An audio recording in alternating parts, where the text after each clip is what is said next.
guys, it's Tyra T. So today I kind of want to do a little talk about fast fashion. Quick, simple makeup look, quick, simple video. Let's get into it. So in like a fashion house like Dior or Chanel or Prada, they normally have 2 to 4 seasons in a year. So obviously you know of SS and AW, spring, summer, autumn, winter. There's also, I saw online, pre-fall and resort. The difference between fast fashion and the fashion houses is that the fashion houses use better quality of clothes, so that obviously means it's going to be more expensive. It's more ethically made. They probably have their own people making them, so you know they're being paid a fair wage, and you just know that it's going to be good quality, essentially. When it comes to fast fashion now, they have anywhere from 11 to 52 seasons. There's 52 weeks in a year. So that means that they are spinning out new lines, new collections every week in a year. How is that possible, you ask? It is a little thing called exploitation. Essentially, companies like Pretty Little Thing, Boohoo, Miss Pat, Topshop, H&M, just think of somewhere you would go on the high street and they are fast fashion. So what they do is, I don't know which way around it works, so it's either the government of a developing country or a multinational brand will talk to each other and find how they can get the greatest productivity for the least amount of money with the most amount of overtime. Does that make sense? I hope it makes sense. They get poor women and children, young girls, especially because the boys tend to, in developing countries, go to school and like provide for the family kind of thing. And these women are in back-breaking conditions, working anywhere from, I think I read it was 60 to 140 hours a week just at a sewing machine. And it's disgusting because then it's going to be worn by me and then probably thrown away, or by you and thrown away.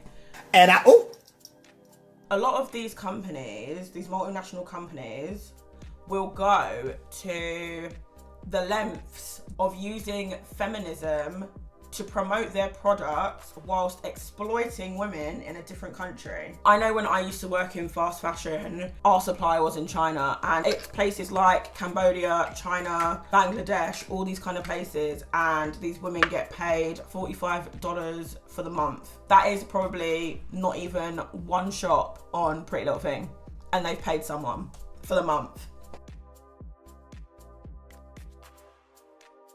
I know when I used to work in fast fashion, it was pretty much the same kind of thing. Like, our supply was in China. And, you know, for the amount of stock that we needed and how fast we needed it, there's no way it was being made ethically, I'm sorry. That's why I'm glad I don't work there anymore, to be honest with you. Ooh, cute. I'm gonna, give you guys just a little overview of the environmental impact of fast fashion, because it really is not fab. I don't know if you guys ever saw, but there was a scandal with Pretty Little Thing. There was a disclaimer that came out ages ago saying that a lot of their products could cause cancer, guys. Where I used to work, this is what I found out, because our company was basically the same. It was like a wannabe PLT. I said what I said, and always. I'm not changing on it, okay? It's the synthetic fibers and the dyes within the clothes that cause these problems. So the thing is, not only are these dyes harmful for us who are wearing the clothes, it's harmful for the people that live in the countries that are producing them. You know, it goes into their water supply, it goes into the earth, which is eventually their food supply. Eventually, it will start seeping into our water supply. If you wear a t-shirt once and throw it away from PLT, that's pink or blue or green or yellow, that's very brightly coloured, it cannot be dissolved by the earth. It cannot be broken down naturally. It will sit in landfill. These gases are going to start going off, and that's it. In America, there are approximately 11 million tons of fast fashion waste produced a year at landfill. That's not good for the environment. It's not good for us. It's not good for the place we live. However, when it comes to fast fashion, I understand why a lot of people buy fast fashion. I get it. Like, I'm one of them. Like, I'm not gonna sit here in front. Whenever you're in a rush and you need to get a quick dress, Pretty Little Thing are doing next day delivery. I think it's an issue to do with us as a society where we just want things now. I try to look into some slow fashion companies who use natural dyes. It's all made in the UK or in America, with people who are being paid like legitimate rates. If you look online at how much like the items are in a slow fashion company, there's one called Boden online. I'm gonna put in a few little examples for you as to how expensive their products are. But honestly,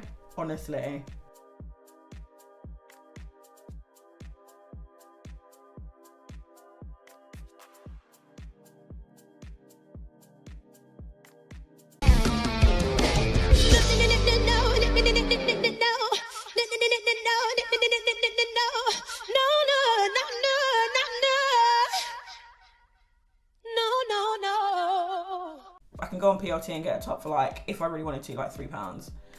There are pros and cons, but I feel like there needs to come a time where you can get more environmentally and socially, morally right clothes from somewhere without it having to be like £1 million, you know? I think there are so many pros and cons to this scenario. A lot of the women in these countries would not have had work otherwise, so it is creating better economy for these women.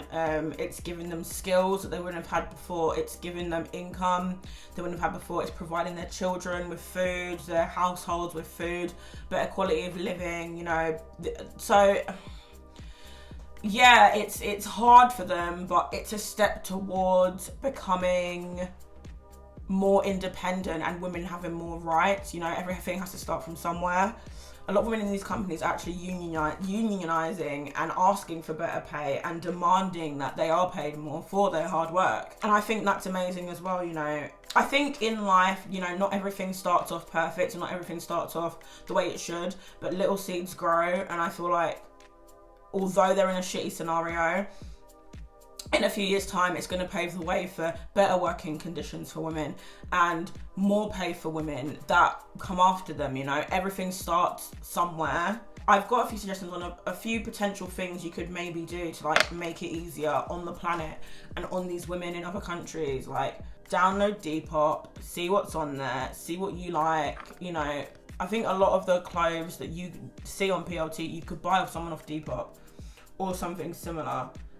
Get into making some of your own stuff, you know. Charity shops are bae. If you go to central London or if you go to like your local town, definitely go there because that's where they get all the best clothes. The environmental factors of this won't go away. I'm going to give you a quick example from when I used to work in fast fashion so that you can like kind of understand how bad it is for the environment. So be a plane from China to England, that's one plane, but here's the thing, there were several shipments. So we normally would get like 3 shipments of these clothes. One plane for how many hours in the air of these clothes being transported. Then it has to get from wherever it's been shipped off to all the way to our factory. So that's cars for how many hours on the road. Once it gets to us, we get our orders in, we ship it up, then we send them out.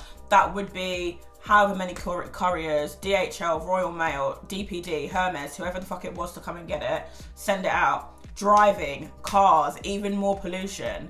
And then you obviously get those little PLT bags. Let me get one for you. These plastic PLT bags, which I know more companies use. I know that companies like Beauty Bay and ASOS currently use cardboard boxes, so it's a lot more environmentally friendly. I know that for a fact, and we love that for you. But these plastic bags that we all get from PLT, when you're doing 2, 3, 4, 5, 6, 7, 8, 9, 10 orders a month, how many customers do they have worldwide? How many plastic bags is that? On top of that, to kind of solidate the brand, you know, you need to have a USP or you need to have like a strong brand. So Jaded, I've never bought from Jaded before. This is the first time I bought from Jaded. I bought a little like jumpsuit because it was on sale. This is what they put in there. It's not a credit card. It's not like a discount card. It's not anything relevant to anything in my life, but it's plastic. So I know for a fact, the company I used to work for, we did thick card, which is fine. Can be broken down by the environment, easily recyclable. They started making theirs plastic. Why would you do that and then claim to be sustainable as a company? It's the lies. It's the lies that they want you to believe. Okay, they're not sustainable. None of these companies are sustainable. However much they're telling you they're sustainable, they're not sustainable. This card, I think it's really cool. I love how it looks. I think the concept is sick. The fact that it's like an old credit card, like your own like personalized little, and I'm gonna keep this purely for the fact that I think it's cool. And I don't want it in the earth. In all the packages that I sent out whilst I was working at my old company, one went into every single one of the packages, one. I would be doing like 200 to 250 packages a day out of 5 days in a week. I'm gonna do some maths for you real quick and figure out what that is. It just saddens me that for me to look nice, to go to fucking Boomtown or to go to Wireless or whatever, I have to exploit some poor other ethnic woman in a different country purely because of the differences in our circumstances, and it sucks. I hope you guys have a really good like evening, noon and night wherever you are, and that's the tea on that. Thanks guys.